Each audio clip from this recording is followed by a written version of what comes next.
अभिनंदन बच्चों। आज मैं आपको अपठित गद्यांश बताने जा रही हूँ। उससे पूर्व अपठित गद्यांश को करने से पूर्व मैं कुछ महत्वपूर्ण तथ्यों को बताने जा रही हूँ। सबसे पहले हम अपठित गद्यांश शब्द का मीनिंग जानते हैं। अपठित माने होता है अ प्लस पठित, अर्थात जो पहले ना पढ़ा हो। और गद्यांश शब्द का मीनिंग होता है गद्य का अंश। गद्य का अंश माने गद्यांश।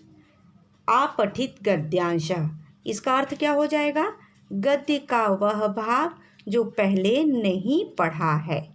ठीक है, अब हमने अपठित गद्यांश शब्द का मीनिंग जान लिया है। अब अपठित गद्यांश को करने से पूर्व उसके जो सामान्य निर्देश हैं उसको जानते हैं बच्चों। पहला है अपठित गद्यांश को ध्यान से पढ़ना चाहिए। माने जो दिया गया है गद्यांश, जो अपठित गद्यांश दिया गया है उसको ध्यानपूर्वक बार बार पढ़कर उसको समझने का प्रयास करना चाहिए। उसका अर्थ या सार समझना चाहिए। ठीक है, उस गद्यांश में क्या बताया जा रहा है, उसका क्या अर्थ है, इसको जानना भी जरूरी है। थर्ड देखेंगे, गद्यांश में से ही उत्तर देने का प्रयास करें। बच्चों, अपठित गद्यांश या पठित गद्यांश के नीचे जो प्रश्न दिए गए होते हैं उन सभी का आंसर उस गद्यांश में होता है। तो प्रयास करें कि उन जो गद्यांश में से ही उत्तर को देने का प्रयास करें जो नीचे दिए गए प्रश्न हैं। ठीक है, अपनी ओर से बढ़ा चढ़ाकर ना लिखें। इसका क्या मतलब हुआ? इसका मतलब ये हुआ कि प्रश्न जिस प्रकार से पूछा जा रहा है और आंसर आपको जिस प्रकार से लिखने बोला जा रहा है, जितना लिखने बोला जा रहा है आप उतना ही लिखें। अपने तरफ से बढ़ा चढ़ाकर ना लिखें। फिफ्थ देखेंगे, अनुच्छेद पढ़ने के बाद प्रश्न को पढ़ना अनिवार्य है। तो आपने सर्वप्रथम क्या किया? अनुच्छेद माने पठित गद्यांश को या उस गद्यांश को आपने पढ़ा। पढ़ने के बाद फिर आप प्रश्न नीचे जो दिए गए प्रश्न हैं उनको भी ध्यानपूर्वक पढ़ना जरूरी है, अनिवार्य है। 6 नंबर देखेंगे, प्रश्न पढ़कर अनुच्छेद अपठित गद्यांश के उत्तर को समझकर देखकर तभी लिखें। ठीक है, माने प्रश्न पढ़कर अनुच्छेद माने अपठित गद्यांश के उत्तर को समझकर देखकर तभी लिखें। अब देखेंगे आगे देखेंगे, स्मरणीयाः बिंदवः माने कुछ स्मरण करने वाले बिंदु को या तथ्य को आपको मैं बताने जा। पहला है, एक पदेन प्रश्न का उत्तर एक ही पद या शब्द में दें।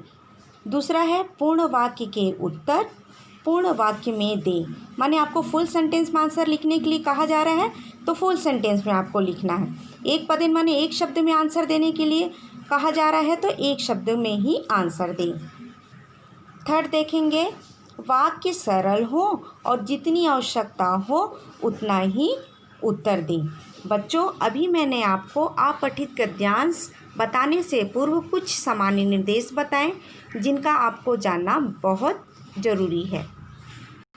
अब अपठित गद्यांश देखो बच्चों, अब मैं आपको अपठित गद्यांश बताने जा रही हूँ, ध्यान से सुनेंगे। महात्मा गांधी भारतस्य राष्ट्रपिता अस्ति। तो भारतस्य शब्द षष्ठी विभक्ति एक वचन है। महात्मा गांधी भारतस्य राष्ट्रपिता अस्ति। महात्मा गांधी भारत के राष्ट्रपिता हैं। अस्य जन्म 1869 वर्षे गुजरात प्रदेशस्य पोरबन्दर नाम्नि नगरे अक्टूबर मासस्य 2 तारिकायाम् अभवत्। तो इसका क्या हो जाएगा? इनका जन्म 1869 वर्ष में गुजरात के पोरबंदर नामक नगर में अक्टूबर मास के 2 तारीख को हुआ। अस्य पिता श्री करमचंद गांधी माता च पुतलीबाई आसीत्। इनके पिता श्री करमचंद गांधी और माता पुतलीबाई थी।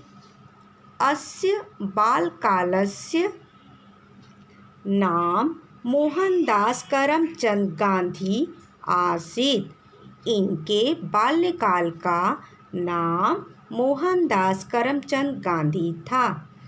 अस्य प्राथमिकी शिक्षा पोरबंदरे एव अभवत, माने इनका जो प्रारंभिक शिक्षा था वह पोरबंदर में ही हुआ। ठीक है। सह उच्च शिक्षां प्राप्तुम् आंग्लदेशम् अगच्छत्। सः उच्च शिक्षां प्राप्तुम् आंग्लदेशम् अगच्छत्, माने वह कौन, वे महात्मा गांधी के लिए बोल रहे हैं कि उच्च शिक्षा प्राप्त करने के लिए आंग्ल देश माने विदेश गए। तत्र सः बैरिस्टर उपाधिं प्राप्य स्वदेशं प्रत्यागच्छत्।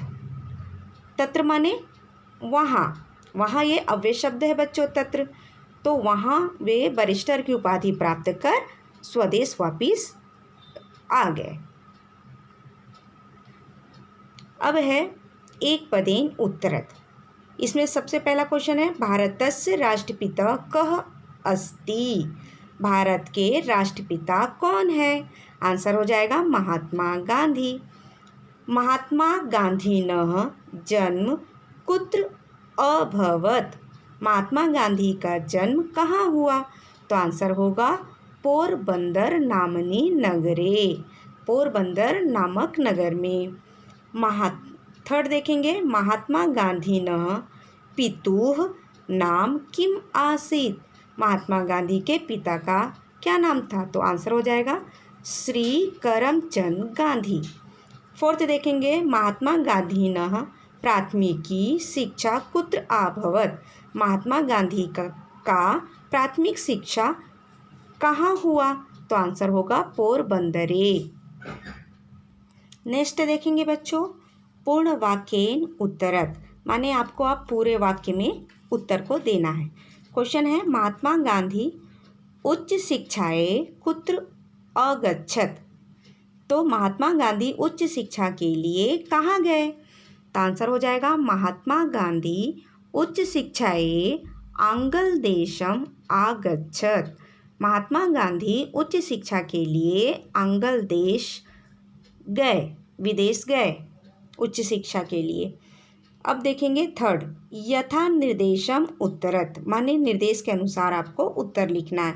इसका पहला क्वेश्चन देखेंगे, आसीत् इति क्रियापदस्य किम कर्तरी पदम अत्र अस्ति।